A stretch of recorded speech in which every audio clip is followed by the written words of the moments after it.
In the ancient wilderness of Canaan, a man named Abram endures a lifetime spanning 175 years across unforgiving deserts, where scorching heat, famine, and scarcity test the limits of human endurance. Driven by divine promise and an unyielding faith, he masters the ancient arts of survival, finding water in barren wadis, negotiating with hostile tribes, and adapting to the brutal rhythms of nomadic existence. His journey through drought-stricken lands, from the Negev's burning sands to the hills of Hebron, becomes a testament to resilience forged through deprivation, wisdom earned through hardship, and the profound will to persist when all rational hope fades. This is the story of survival, not measured in days, but in decades. A man who outlasted empires by learning to read the language of stones, stars, and silence. The sun rises over the Negev desert as it has for millennia, indifferent and merciless, casting long shadows across a landscape that offers no mercy to the unprepared. Here, where the earth cracks like ancient pottery and the horizon shimmers with heat that devours hope, a man moves through the wilderness with the deliberate pace of one who has learned that haste in such places is the companion of death. His name is Abram, and he has walked these lands for more years than most men ever see, his face carved by wind and sun into a map of endurance, his eyes holding the depth of one who has stared into the void of starvation and thirst, and somehow emerged still breathing. 175 years is not merely a number. It is a chronicle written in scars, in the calloused hands that have dug for water in dried riverbeds, in the wisdom that distinguishes edible roots from poison, in the countless negotiations with death that ended in temporary reprieve. The desert surrounding Abram is a study in hostility, a vast expanse where daytime temperatures soar beyond 120 degrees Fahrenheit, where the rocks themselves seem to radiate stored heat like forge-worked iron, and where the night brings a cold so sudden and complete that men unprepared can surrender to hypothermia before dawn. This is the wilderness between Ur and Canaan, between the Euphrates and Egypt, a corridor of stone and sand where civilizations rise and crumble at the margins, but the interior remains eternally hostile to human ambition. Abram knows every variation of this cruelty: the Hamzin winds that sandblast exposed skin, the dry wadis that promise water but deliver only disappointment, the silence so absolute it becomes a physical presence, pressing against the ears until a man begins to hear his own blood moving through his veins. His survival begins each day with water, the eternal preoccupation of desert existence, the singular obsession that separates the living from the dead. Abram moves before first light, when the temperature briefly relents and dew forms on whatever surfaces hold the night's moisture. The undersides of stones, the waxy leaves of scattered acacias, the condensation that gathers on leather waterskins left exposed to the cool air. He has learned to read the landscape like a prophet reads omens, understanding that certain plants, the desert gourd with its bitter fruit, the tamarisk tree with its deep taproots, indicate water somewhere below the surface. He kneels in a wadi, a seasonal riverbed dry for months, and begins to dig with his hands in a flat stone, excavating 2 feet down through sand and gravel until the soil darkens with moisture. Here, he places bundles of dried grass, allowing them to absorb the dampness, then wrings them over a leather skin, collecting drops that seem insignificant individually, but accumulate into life itself. The sun climbs higher, and with it comes the first wave of heat, a physical force that seems to push down from above while radiating up from the baked earth below, creating a furnace with no walls. Abram's tent, woven from dark goat hair by the women of his household, becomes essential now. The black fabric absorbs heat on the outside, but creates insulating air pockets that keep the interior remarkably cooler, sometimes by 20 degrees or more. He understands what modern scientists would later confirm, that the Bedouin black tent is not a paradox but a masterpiece of desert engineering, and he sits in its shade during the brutal midday hours, conserving energy, moving only when absolutely necessary. His breathing is shallow and measured, his body instinctively minimizing moisture loss through respiration. a physiological adaptation he has developed across decades of deprivation. Hunger is a different kind of adversary than thirst, slower but equally relentless, and Abram has known it intimately throughout his long years. The land offers food to those who know where to look, but it demands knowledge earned through bitter experience. He walks the margins between desert and scrubland, identifying plants that others might dismiss: the bulbs of wild onions buried beneath the soil, the protein-rich seeds of wild grasses that must be laboriously ground between stones, the acacia pods that provide both nutrition and a gum that can be chewed for moisture and sustenance. When famine grips the land, as it has repeatedly during his lifetime, these skills become the difference between communities that survive and those that vanish into the historical silence of the ancient world. But plants alone cannot sustain a man for 175 years, and Abram is also a hunter, though not in the dramatic sense of later legends. He sets snares for rock hyrax, small mammals that inhabit the cliff faces and boulder fields, their meat lean but nourishing. He knows the migratory patterns of birds, the seasons when quail and other species cross the desert in numbers that allow for hunting with throwing sticks or simple traps. He watches the behavior of gazelles from a distance, understanding that direct pursuit in this heat is futile, but patience and knowledge of their watering patterns can bring him within range of a well-thrown spear. Every kill is treated with reverence, not from sentimentality, but from the hard mathematics of survival. This meat must be preserved, either through immediate consumption or by cutting it into thin strips and drying it in the relentless sun, creating a jerky that can sustain him for days or weeks. The nights bring different challenges, and Abram has learned to read the darkness as skillfully as he reads the day. Temperatures plunge dramatically, sometimes dropping 50 degrees in a matter of hours, and he builds small, efficient fires using dried camel dung and thorny branches from dead acacias. The fire serves multiple purposes: warmth, certainly, but also protection from the predators that move through the night, the jackals and occasional leopards that still roam these regions, and the psychological comfort of light in a darkness so complete it seems primordial. He sits close to the flames, a woolen cloak wrapped around his shoulders, and contemplates the stars that wheel overhead in patterns he has memorized across a lifetime, celestial markers that guide him across trackless wastes where other men would wander until the sun claimed them. Famine, when it comes, transforms the desert from hostile to apocalyptic, and Abram has endured multiple cycles of this particular hell. The seasonal rains fail, year after year sometimes, and the already marginal vegetation withers entirely, leaving landscapes of pure mineral hardness where nothing green interrupts the monotony of stone and sand. During these periods, survival becomes a grim calculation of stored resources versus time, and Abram must make decisions that weigh heavily even on a soul as tested as his. He leads his household south toward Egypt, where the Nile's flooding is more reliable, or west toward the Mediterranean coast, where fishing communities offer trade opportunities. These migrations are themselves ordeals.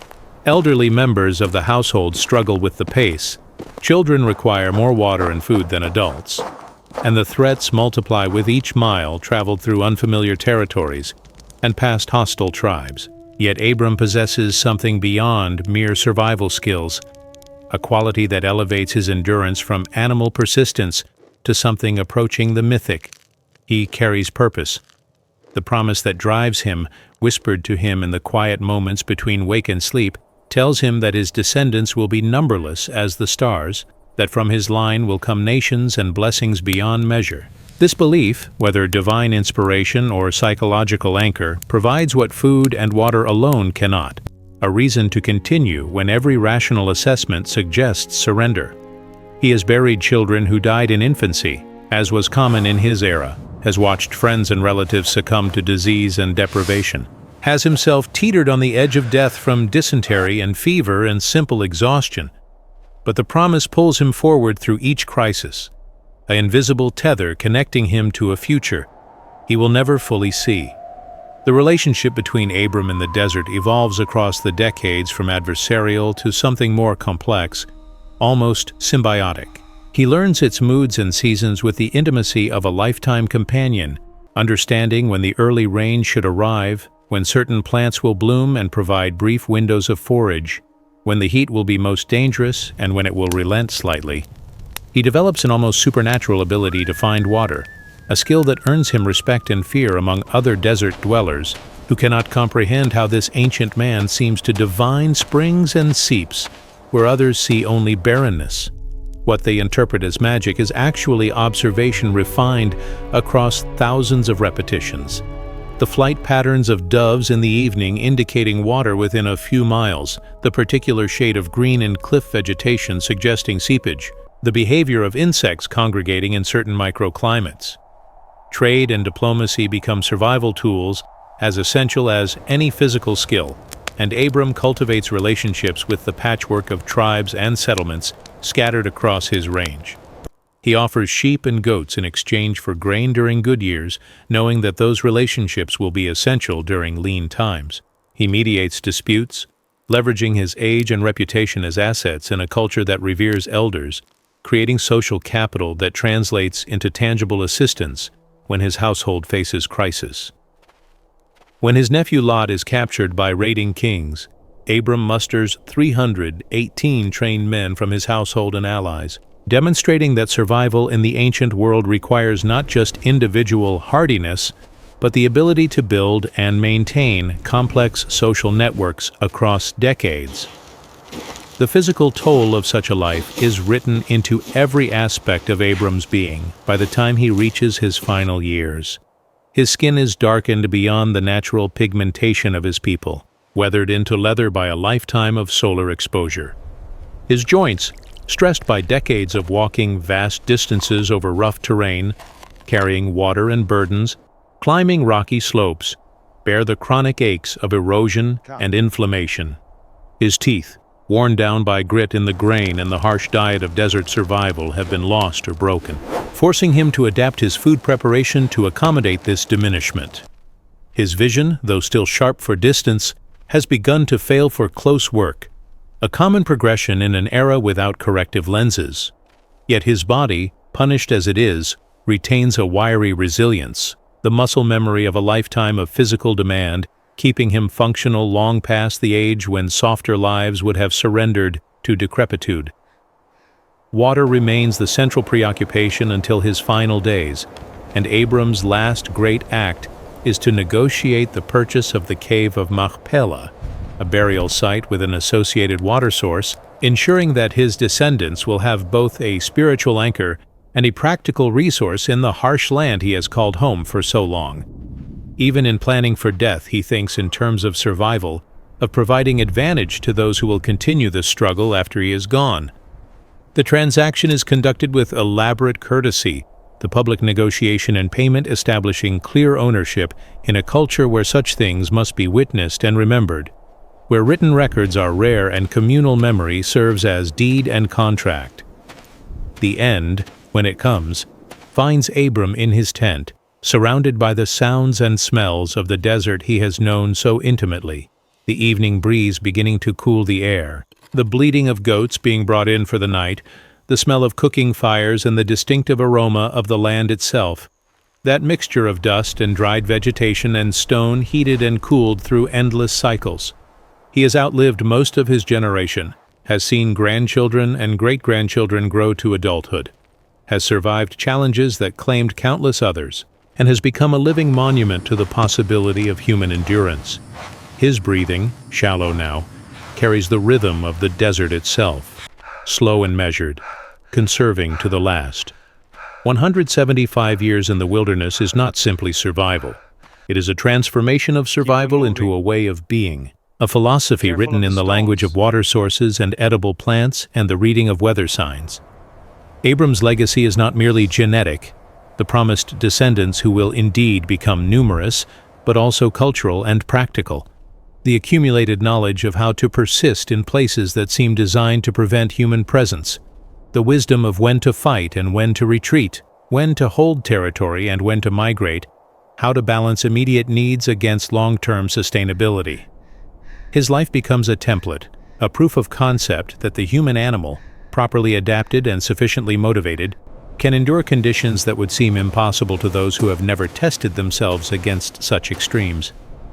As the stars emerge in the darkening sky, the same stars he has used for navigation across a lifetime of wandering, Abram's consciousness begins its final migration from the physical world. The desert night settles around his tent with its familiar sounds: the distant cry of a jackal, the rustle of wind through thorn bushes, the murmur of his household preparing for sleep.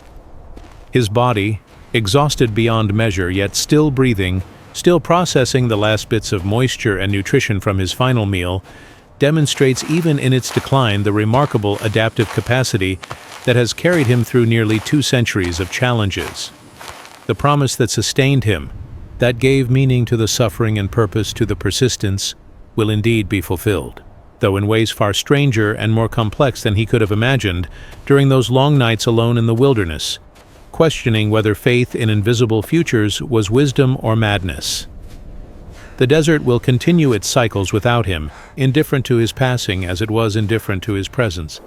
The sun rising tomorrow over the same cracked earth and scattered acacias, the same afternoon heat building toward its brutal crescendo, the same cold night descending when the light fails. But something has changed nonetheless. A man has walked these lands for 175 years and has not been defeated, has learned its secrets and survived its tests, has transformed himself through deprivation and discipline into something that transcends ordinary human limitation. In the oral traditions that will preserve his story, the specific techniques of finding water and identifying edible plants will be remembered alongside the faith that motivated their application, survival skills and spiritual conviction merging into a single narrative of endurance against overwhelming odds. The legacy of Abram's survival will echo through generations in practical and mythic registers simultaneously: the knowledge of how to dig for water in dried wadis, the understanding of which desert plants can sustain life and which bring death, the social strategies for building alliances in a fragmented landscape, and the psychological resources required to persist when every physical indicator suggests surrender. His life becomes a parable about human capacity, about what can be endured when there is no alternative, about the strange alchemy that transforms suffering into strength and deprivation into wisdom. The wilderness that surrounded him, that tested him daily for 175 years, served as both antagonist and teacher, a harsh environment that killed the unprepared but educated those who approached it with respect and attention. In the end, survival of such duration is revealed to be not a single dramatic act, but an accumulation of 10,000 small decisions made correctly. The choice to dig a few inches deeper for water, to move camp before the heat becomes unbearable, to preserve meat rather than consuming it all immediately, to maintain alliances even when they seem burdensome, to pass knowledge to the next generation rather than hoarding it, to continue placing one foot in front of the other even when exhaustion screams for rest.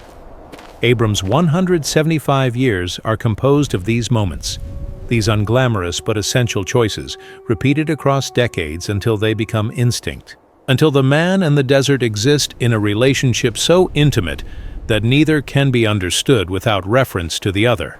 He dies as he lived, surrounded by the wilderness that shaped him, his final breath released into the dry air of the land that both challenged and sustained him through a lifespan that defied the brutal mathematics of desert survival, leaving behind a name that will be remembered, a lineage that will indeed flourish, and the example of endurance that will inspire and instruct all who hear his story across the long centuries to come.